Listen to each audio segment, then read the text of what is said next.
Hola, ¿qué tal? ¿Cómo estás? Bienvenido a este nuevo módulo donde vamos a hablar sobre el contexto histórico en el que vivieron, se desarrollaron aquellos intelectuales, líderes que cambiaron la historia de nuestro país y del continente americano. Pero vamos a ir de a poco, ¿sí?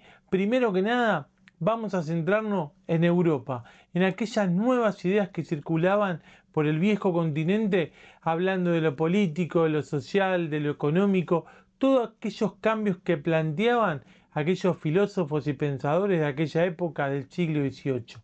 Así que te invito a que juntos veamos este tema de la siguiente manera. Cuando hablamos de la ilustración, hablamos sobre un cambio de paradigma. ¿Qué significa el cambio de paradigma? La forma de pensar, de ver, ¿sí?, la realidad, aquella sociedad en la cual estaban inversos. O sea, cambio de visión en general. ¿Y qué pasa en el siglo XVIII? Bueno, en Europa marca el surgimiento de ideas innovadoras que van a revolucionar no solamente las ideas políticas, económicas, la vida en general va a cambiar producto de estas ideas. ¿Sí? Por eso es un movimiento intelectual muy importante que se va generando, que como te decía recién se conoce como la ilustración. ¿Basado en qué? Bueno, basado en el conocimiento a través de la razón. O sea, que llegamos al conocimiento por medio de la razón y de esa manera vamos a tratar de construir un mundo cada día mejor, ¿sí? Aplicando tres pilares fundamentales. Y vamos a ver cuáles son esos pilares. La razón, la ley natural y la esperanza de progreso. Bien, los pilares del pensamiento ilustrado.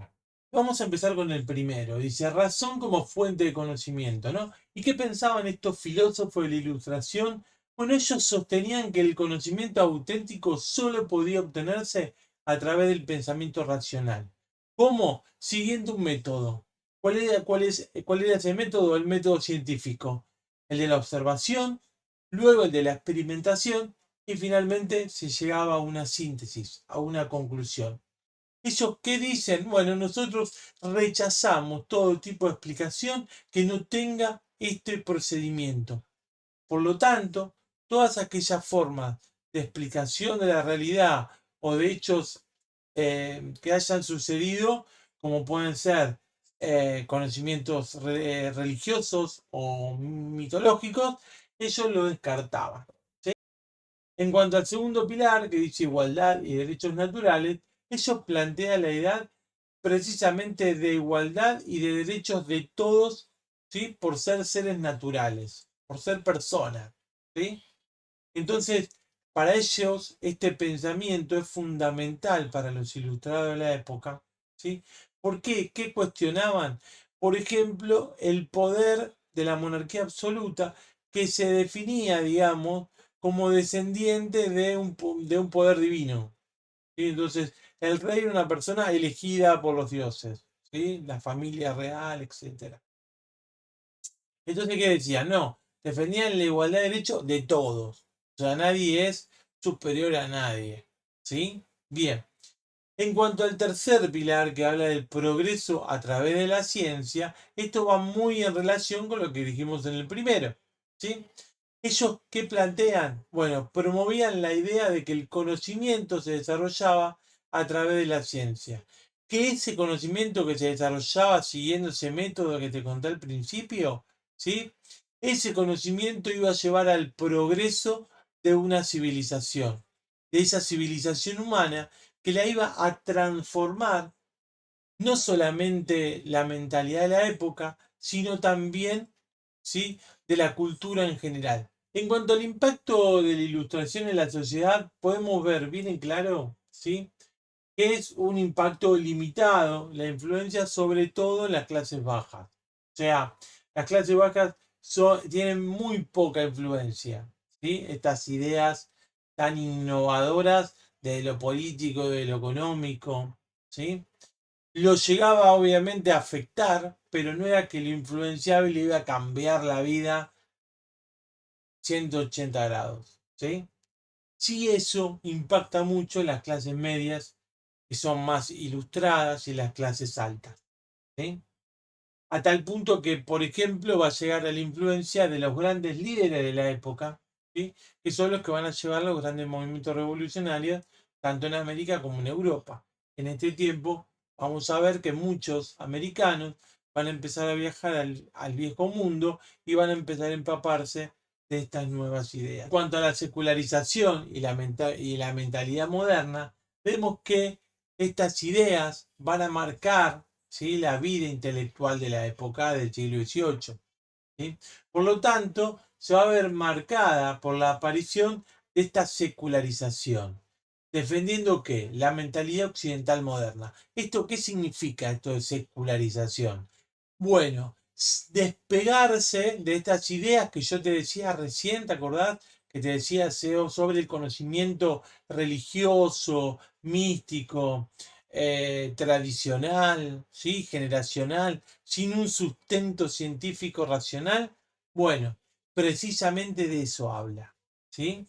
Separarnos de esa visión más teocéntrica, ¿sí?, e ir hacia una visión más antropocéntrica, ¿sí?, basada en el hombre. Bien, por lo tanto, el lema de la Ilustración, por ejemplo, lo plantea un filósofo alemán muy importante, ¿sí?, como Emmanuel Kant, es atrévete a conocer, ¿sí?, a romper esas estructuras, a ir hacia adelante y meterte en ese conocimiento auténtico a través de la razón, ¿sí? Por lo tanto, fíjate que Kant definió la Ilustración como un acto por el cual el hombre se desprende de su inmadurez causada por sí mismo, ¿sí?, proclamado como lema, atrévete a conocer. Como venimos hablando, la razón y la ciencia son dos pilares de este movimiento de la Ilustración, de este movimiento intelectual. Y plantea, por ejemplo, una revolución científica. ¿Qué significa esto? Bueno, los filósofos ilustrados estaban grandemente impresionados. ¿Por qué? Por los logros de la revolución científica, los grandes adelantos que se estaban eh, llevando adelante por esos tiempos, ¿sí? Por eso abogan por este método científico que te decía hoy, ¿sí? Tratando obviamente de comprender la vida entera, ¿sí? O sea, a través de la razón queremos entender todo, ¿sí? Ahora, ¿qué lleva a eso? El salir de esas estructuras e ir hacia ese método. Bueno, un enfoque más crítico, ¿sí? Por eso adopta la Ilustración un planteamiento científico condicionado por la influencia decidida de los empirismo británico. ¿Qué significa el empirismo británico? Algo empírico es algo que yo puedo comprobar, ¿sí? Entonces, todas las ideas de aquel momento, las ciencias del empirismo británico, ¿sí?, y la filosofía racionalista llevado al nuevo espíritu crítico, ¿sí? O sea, fíjate que se está hablando ya de una ciencia mucho más compleja, no solamente de observar, ¿sí?, sino que también de cuestionar lo que observo, o sea, encontrar las razones por las cuales llego a esa idea.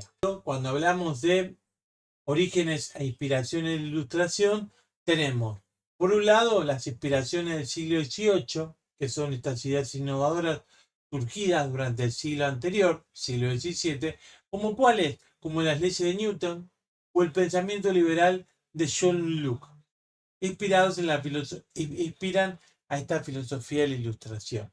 O sea, no es que aparece de la nada, ¿sí?, sino que ya tenía un antecedente. Y si querés ir más atrás todavía, con el tema del Renacimiento y el humanismo, ¿sí?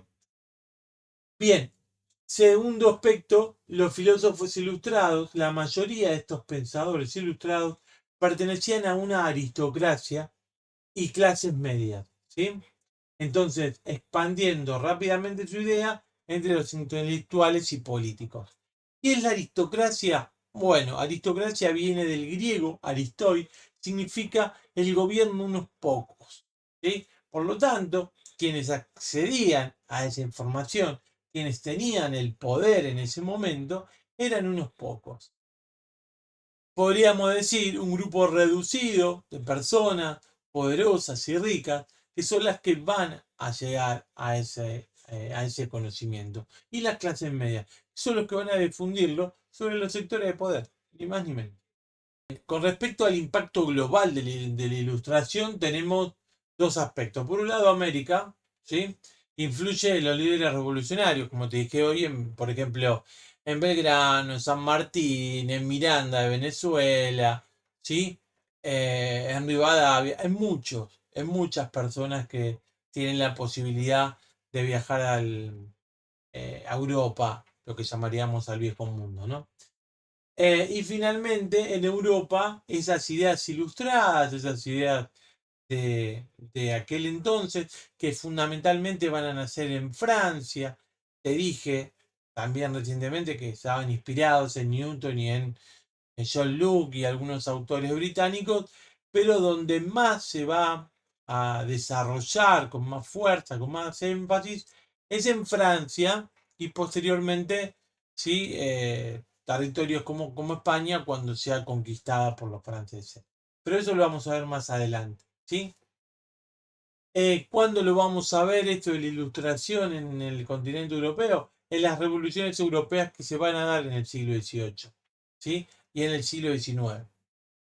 Y para finalizar tenemos esta última diapositiva que nos habla sobre la ilustración y el cambio de paradigma. ¿Sí? ¿Te acordás que yo te planteé este cambio de paradigma al principio?